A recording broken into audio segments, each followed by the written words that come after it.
Try and talk through that noise that you can hear. Poltergeists, apparitions and brutal murder awaits the Most Haunted team in Aberdeenshire.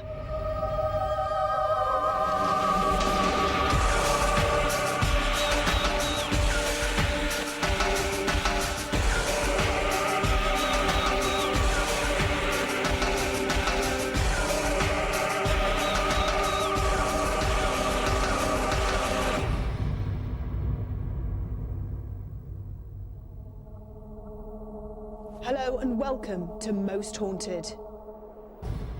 Despite its ancestral past, today's location hides a bitter and bloody family feud. Ghoulish apparitions, severe poltergeist activity, and even a mysterious musician have terrified staff and visitors alike. And that's why I've brought you to Craigievar Castle. Travel 20 miles west of Aberdeen and amongst the splendid foothills of the imposing Grampian Mountains, you'll find the equally as impressive Craigievar Castle. This was one of the last tower houses to be built and was finally completed in 1626 and acted very much as a status symbol for its owner, the wealthy merchant William Forbes. A long line of families have been privileged to live here since, and although some are known to have suffered financial hardship, the National Trust of Scotland have ensured that Craigievar still survives today. Our only question is who else remains within these walls? Craigievar Castle, probably the best preserved Scottish tower house in the whole of the Grampians. This place goes back to about 1620, but we believe that there was actually a castle on the grounds before this. It was built by William Forbes, who was a very, very wealthy merchant. It's got huge, thick granite walls, and of course, it's got ghosts. This is now called the Blue Room, though it used to be called the Ghost Room, and for a very good reason. Doors would open and close on their own with such regularity that it's now considered normal. And music will fill this empty space when there's no one here. Objects move on their own, as if being picked up by unseen hands, and a dark, shadowy figure has been seen here on a regular basis. There's the story of the owner of the castle, Red John Forbes. And the Forbes family were not particularly keen on the Gordon clan. And unfortunately, his daughter was having a liaison with one of the Gordons, and she smuggled him in here into the castle. Sir John found out about it, caught the lad, and took him upstairs at sword point and pushed him out of one of the windows in the Blue Room. Now, on looking at the windows in there, I was a bit surprised because, in my opinion, they weren't big enough to actually push someone out. But the actual window is behind the bed, and when you go outside and have a look, it is quite a large window, certainly big enough to push somebody out of. Now, both Red John Forbes haunts that room, and also the Gordon that was killed. And there are reports of footsteps, ghostly footsteps, being heard echoing up the spiral staircase. It's as if the poor lad is reenacting his last steps up the stairs before being pushed out of the window. Stairs are said to be a favourite haunt of spirits, and these stairs are no exception. A dark, shadowy figure has been seen wandering its full length. A new guide thought she saw someone on the stairs. When she tried to confront whoever or whatever it was, it just completely disappeared. She was so traumatised by this experience that she resigned and has never come back. And then we have another very interesting story that I found in an old Edwardian book. There's a story of a fiddler that was reputedly thrown down a well. Well, since I've come here, I've found that there's dungeons, and beneath the dungeons is a pit. Now, the laird, of course, ruled this area, and of course rough justice was often dished out, and we believe that this fiddler was actually thrown into the pit and died there. Now, his ghost is supposed to haunt the place, and this morning when I arrived here, I had a word with one of the guides, a lady called Fergie, and apparently she had a tape recording that she actually took herself on a dictaphone in the Blue Room of the noise of people. It sounded like a party.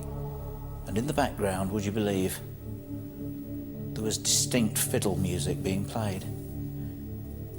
And of course it all ties in with the story of the fiddler that I believe was thrown into the pit and died. So all in all, we've got a super castle here. Lots of dark, spooky areas, rooms to go in, and I think we're in for quite an interesting night. Despite its grand name, Craigievar has always acted as more of a home than a fortress, and parapsychologist Kieran O'Keefe has already noted a few intriguing factors for this particular investigation. This is a very small castle compared to many that we've been. How do you think this investigation is going to differ from many of the other big stately homes and castles we've been to before? Purely in terms of logistics, the crew is going to have to be very careful because a lot of the rooms here are a lot smaller, like you say, than any of the previous investigations. There's a lot of ornaments, a lot of furniture that we have to be very, very careful of. What do you think about the experiment that we want to do, which is sort of using a wireless, detuning it, and then hopefully getting white noise and voices coming through the radio, as it were, during a séance? There is a theory in parapsychology that says perhaps not everybody can hear communication from spirit, and that if you set a radio to white noise, you're basically setting it between frequencies, and that maybe ghosts will start to communicate on that particular frequency. So what are you expecting to hear tonight? Well, this particular location is very, very cold, like you say. There is no electricity, and in a way it conforms to a stereotype of what a haunted location is. Maybe the anxiety levels will be quite high. Now that might be counteracted by the fact that there is a lot of furniture in these rooms, and they are quite homely, they are quite comfortable in terms of the furniture, so they might be counteracting to that, but still it should be a very interesting evening. So, an ideal opportunity, it seems, to try additional experiments in most haunteds' relentless attempts to capture paranormal activity. And with spiritualist mediums Derek Okora and David Wells having now joined the rest of the team in the Scottish Highlands, we can begin our investigation at Craigievar Castle.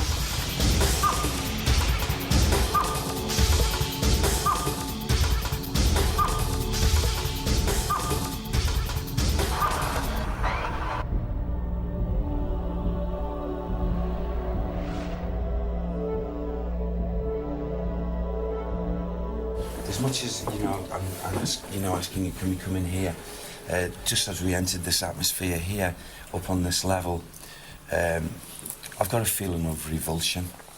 I really feel as if we are being listened to by more than one spirit person, and I've got this pent-up feeling of one of these individuals who's a bad sort. However, I'm also getting the opposite to that. I'm getting this feeling, it's like as if my chest wants to puff out, make me a bigger, broader shoulder sort of a person.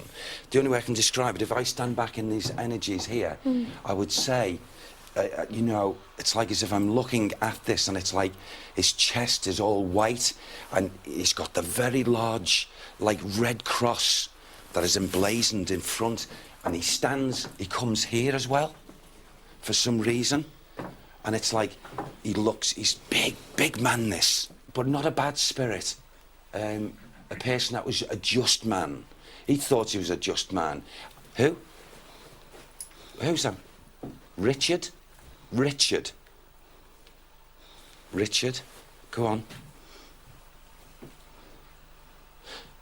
The symbol of the lion, Richard the Lionheart. He comes here. Richard the Lionheart. All right. And he comes here.